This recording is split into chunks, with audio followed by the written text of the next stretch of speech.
Chapter 3. A Caucus Race and a Long Tale. They were indeed a queer-looking party that assembled on the bank. The birds with draggled feathers, the animals with their fur clinging close to them, and all dripping wet, cross, and uncomfortable. The first question, of course, was how to get dry again.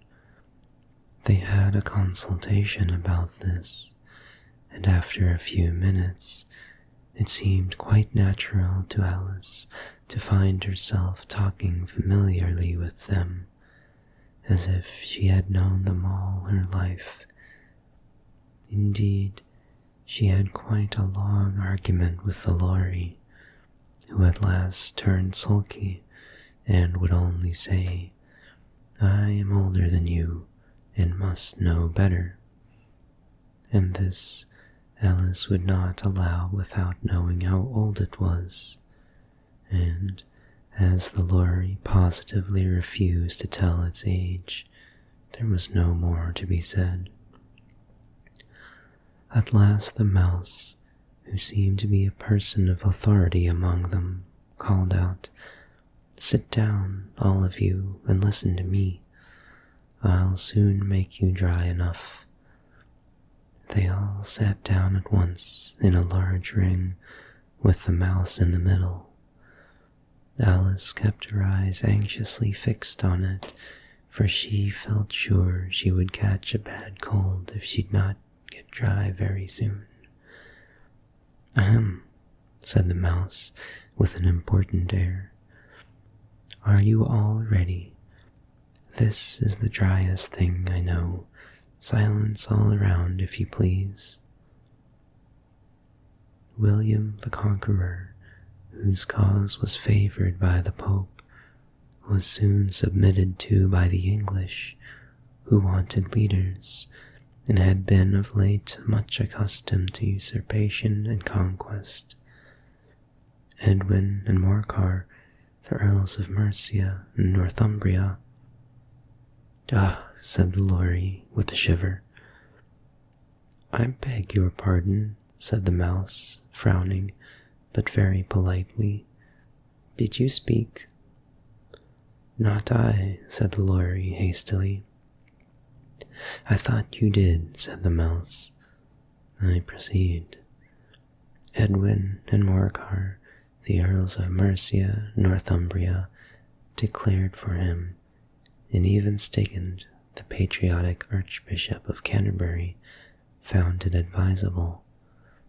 "Found what?" said the duck. "Found it," the mouse replied rather crossly. "Of course you know what it means."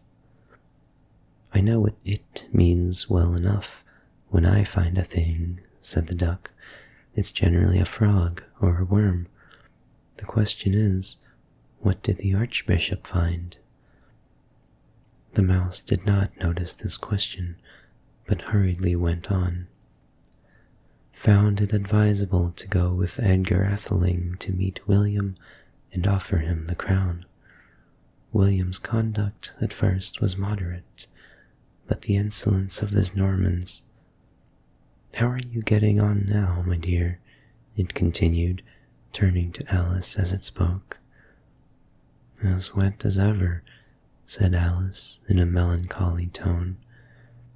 "It doesn't seem to dry me at all."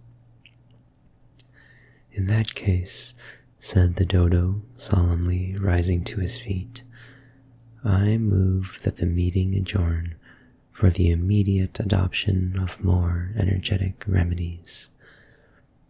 "Speak English," said the eaglet. "I don't know the meaning of half those long words, and, what's more, I don't believe you do either." And the eaglet bent down its head to hide a smile. Some of the other birds tittered audibly. "What I was going to say," said the dodo in an offended tone, "was that the best thing to get us dry would be a caucus race."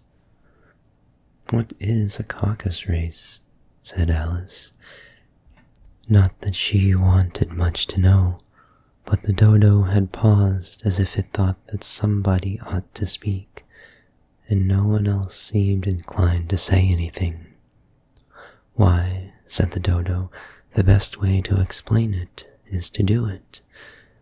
And as you might like to try the thing yourself some winter day, I will tell you how the dodo managed it. First, it marked out a racecourse in a sort of circle. The exact shape doesn't matter, it said. And then all the party were placed along the course, here and there. There was no 1, 2, 3, and away, but they began running when they liked, and left off when they liked. So it was not easy to know when the race was over. However, when they had been running half an hour or so, and were quite dry again, the dodo suddenly called out, "The race is over," and they all crowded round it, panting and asking, "But who has won?" This question the dodo could not answer without a great deal of thought, and it sat for a long time with one finger pressed upon its forehead, the position in which you usually see Shakespeare in pictures of him, while the rest waited in silence. At last the dodo said, "Everybody has won, and all must have prizes." "But who is to give the prizes?" quite a chorus of voices asked. "Why, she, of course," said the dodo, pointing to Alice with one finger, and the whole party at once crowded round her, calling out in a confused way, "Prizes, prizes." Alice had no idea what to do, and in despair she put her hand in her pocket and pulled out a box of comfits. Luckily, the salt water had not got into it, and handed them round as prizes. There was exactly one apiece all round. "But she must have a prize herself, you know," said the mouse. "Of course," the dodo replied very gravely. "What else have you got in your pocket?" he went on, turning to Alice. "Only a thimble," said Alice sadly. "Hand it over here," said the dodo. Then they all crowded round her once more, while the dodo solemnly presented the thimble, saying, "We beg your acceptance of this elegant thimble." And when it had finished this short speech, they all cheered. Alice thought the whole thing very absurd, but they all looked so grave that she did not dare to laugh, and as she could not think of anything to say, she simply bowed and took the thimble, looking as solemn as she could. The next thing was to eat the comfits. This caused some noise and confusion, and the large birds complained that they could not taste theirs. The small ones choked and had to be patted on the back. However, it was over at last, and they sat down again in a ring and begged the mouse to tell them something more. "You promised to tell me your history, you know," said Alice, "and why it is you hate C and D," she added in a whisper, half afraid that it would be offended again. "Mine is a long and a sad tale," said the mouse, turning to Alice and sighing. "It is a long tale, certainly," said Alice, looking down with wonder at the mouse's tail. "But why do you call it sad?" And she kept on puzzling about it while the mouse was speaking, so that her idea of the tale was something like this. Fury said to a mouse that he met in the house, "Let us both go to law, I will prosecute you. Come, I'll take no denial, we must have a trial, for really this morning I've nothing to do." Said the mouse to the cur, "Such a trial, dear sir, with no jury or judge would be wasting our breath." "I'll be judge, I'll be jury," said cunning old Fury. "I'll try the whole cause and condemn you to death." "You are not attending," said the mouse to Alice severely. "What are you thinking of?" "I beg your pardon," said Alice very humbly. "You had got to the fifth bend, I think?" "I had not," cried the mouse sharply and very angrily. "A knot," said Alice, always ready to make herself useful, and looking anxiously about her. "Oh, do let me help to undo it." "I shall do nothing of the sort," said the mouse, getting up and walking away. "You insult me by talking such nonsense." "I didn't mean it," pleaded poor Alice, "but you're so easily offended, you know." The mouse only growled in reply. "Please come back and finish your story," Alice called after it, and the others all joined in chorus. "Yes, please do." But the mouse only shook its head impatiently and walked a little quicker. "What a pity it wouldn't stay," sighed the Lory, as soon as it was quite out of sight, and an old crab took the opportunity of saying to her daughter, "Ah, my dear, let this be a lesson to you never to lose your temper."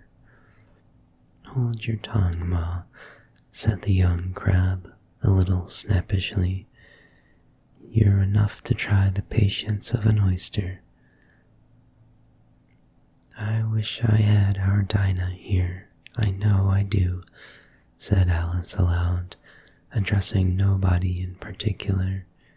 "She'd soon fetch it back." "And who is Dinah, if I might venture to ask the question?" said the Lory. Alice replied eagerly, for she was always ready to talk about her pet. "Dinah's our cat, and she's such a capital one for catching mice you can't think. And oh, I wish you could see her after the birds. Why, she'll eat a little bird as soon as look at it." This speech caused a remarkable sensation among the party. Some of the birds hurried off at once. One old magpie began wrapping itself up very carefully, remarking, "I really must be getting home. The night air doesn't suit my throat." And a canary called out in a trembling voice to its children, "Come away, my dears. It's high time you were all in bed." On various pretexts, they all moved off, and Alice was soon left alone.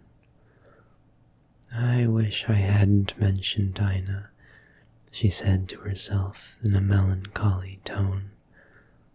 "Nobody seems to like her down here, and I'm sure she's the best cat in the world. Oh, my dear Dinah, I wonder if I shall ever see you any more." And here poor Alice began to cry again, for she felt very lonely and low-spirited. In a little while, however, she again heard a little pattering of footsteps in the distance, and she looked up eagerly, half hoping that the mouse had changed his mind and was coming back to finish his story.